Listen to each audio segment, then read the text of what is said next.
Time pass കുറേ വീട്ടിലെറിഞ്ഞ് വിളിക്കും, അതേപോലെ ഒളിഞ്ഞു നോക്കും.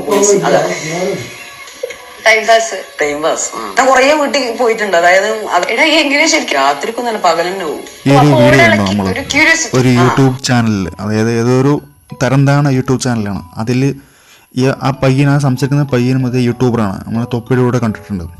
അവൻ ആ ചാനലിൽ ഇരുന്നിട്ട് പറയാണ്, ഞാൻ ഓടൊക്കെ മാറ്റിയിട്ട് വീട്ടിൽ അവിടുത്തെ കുളിസീൻ കാണും.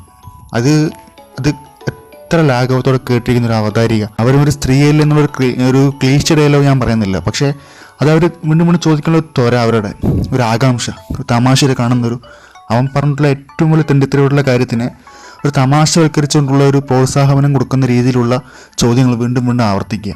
ഇങ്ങനെയുള്ള ചാനൽ, ഇങ്ങനെയുള്ള യൂട്യൂബർമാർ, അതുപോലെ ഇങ്ങനെയുള്ള അവതാരകന്മാർ, ഇങ്ങനെയുള്ള ആളുകളെയാണ് നമ്മളിപ്പോൾ ഈ സമൂഹത്തിൽ പേടിക്കേണ്ടത്. അതായത് ഒരാളുടെ സ്വകാര്യതയിലേക്കുള്ള കടന്നുകയറ്റം ഒരു തരത്തിലും അംഗീകരിക്കാൻ കഴിയാത്ത ഒരു കുറ്റകൃത്യമാണ്. നമ്മൾ കുളിക്കുന്ന കാര്യങ്ങൾ, അതൊക്കെ ഏറ്റവും പ്രൈവസി ഉള്ള ഒരു കാര്യം, നമുക്കറിയാം. അതിലേക്ക് ഓട് മാറ്റി അല്ലെങ്കിൽ ജനൽ മാറ്റി ഒളിഞ്ഞു നോക്കിയെന്ന് പറയാൻ കാണിച്ച ധൈര്യം, അത് നമ്മുടെ നിയമത്തിനാണ് ചോദ്യം ചെയ്യണത്, നമ്മുടെ നാട്ടിലെ നിയമത്തിന്. അതൊരു പബ്ലിക് പ്ലാറ്റ്ഫോമിൽ വന്നിട്ടാണ് ഈ ഇങ്ങനെയുള്ള തെണ്ടിത്തരം പറയണത്. ആ അവതാരികളുടെ സമീപനവും ആ ചോദ്യങ്ങളും ശരിക്കും പറഞ്ഞാൽ അത് അംഗീകരിക്കാൻ കഴിയാത്ത ഒന്നാണ്. കാരണം ആ അവതാരിയുടെ മുമ്പത്തെയും പല ഇൻ്റർവ്യൂ നമുക്ക് കണ്ടിട്ടുണ്ട്, പക്ഷെ അതെല്ലാം മാന്യമായിട്ടുള്ള രീതിയിലുള്ള ഇൻ്റർവ്യൂ തന്നെയായിരുന്നു. പക്ഷേ ഇത് ഒരു നിയമവിരുദ്ധവും അങ്ങേയറ്റം സ്ത്രീ വിരുദ്ധമായ ഒരു പ്രസ്താവന നടത്തിയപ്പോൾ അതിനെ തിരുത്തുന്നതിന് പകരം, ഗൗരവമായി കാണുന്നതിന് പകരം വീണ്ടും വീണ്ടും അതേക്കുറിച്ച് ചോദിക്കുക, ഒരു തമാശ രീതിയിൽ ഒരു ആകാംക്ഷ ഉയർത്തുന്ന ചോദ്യങ്ങൾ ചോദിക്കുക. അത് വളരെ മോശമായിട്ടുള്ളൊരു സമീപനമാണ്.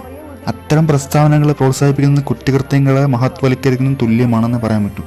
സാമൂഹിക വിരുദ്ധമായ കാര്യങ്ങളെ ഇങ്ങനെ തമാശ അവതരിപ്പിക്കുന്ന സമൂഹത്തിൽ തെറ്റായ ചിന്താഗതി വളർത്താൻ ഇടയാക്കുമെന്ന് നിങ്ങൾ ഓർമ്മിപ്പിക്കുന്നു.